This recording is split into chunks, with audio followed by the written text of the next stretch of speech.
When the Messiah comes, Rome will be nothing! Until then. Risen's told not from necessarily a gospel-centric. This takes a different view. This is through the eyes of a non-believing Roman military leader. The Nazarene said he'd rise again after 3 days. We will lose peace and order if it's true. Will the people believe it? The weak will. There will be no other gods. Kill him.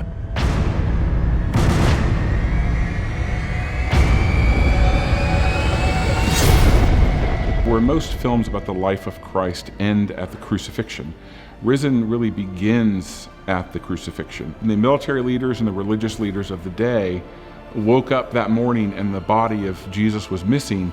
It was a mystery to them, and it unleashed a manhunt because they were fearful of what a resurrection would mean, that it would mean that this was a Messiah, that it would cause unrest in Rome and unrest in Jerusalem and unrest throughout Judea. And so we really kind of reveled in and lived in the thrill of the journey of these characters, looking for this body of Jesus, looking to prove that this resurrection was a fake. And I thought, you know, it would be really incredible to tell the resurrection story, because to me, that's the most exciting part of it. Because if you could show a person like Clavius going through something like that and really see what it was like to be in that time and hear about the resurrection and hear about, you know, a person actually rising from death. And I just thought that would be one of the coolest stories to ever tell. For me, nothing really clicked until Joseph came into the picture. I mean, the story was great and the creative team was fantastic.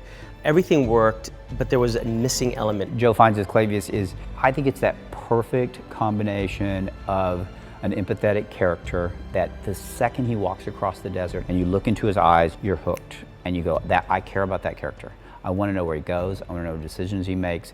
I wanted to find out about this guy. I want to get inside his head. So it was important for us as we were going through the process on Risen, starting from the script stage through production, was to involve pastors and leaders and people that I've known and worked with and trusted for 25 years to really make sure that, while I would never say Risen is a biblically based story, I would say it's scripturally harmonious.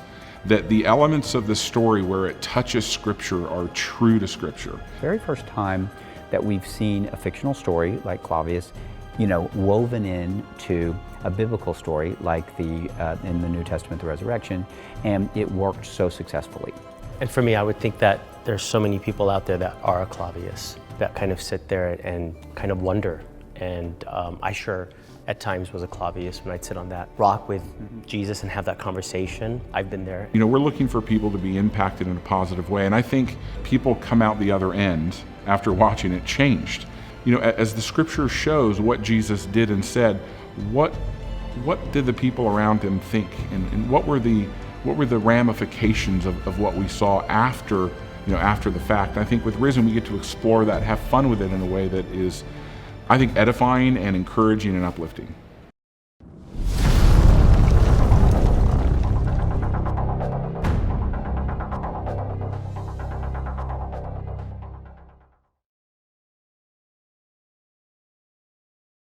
Hello, it's Valerie here. For all you Harry Potter fans, did you know that Daniel Radcliffe went through 160 pairs of prop glasses filming the series?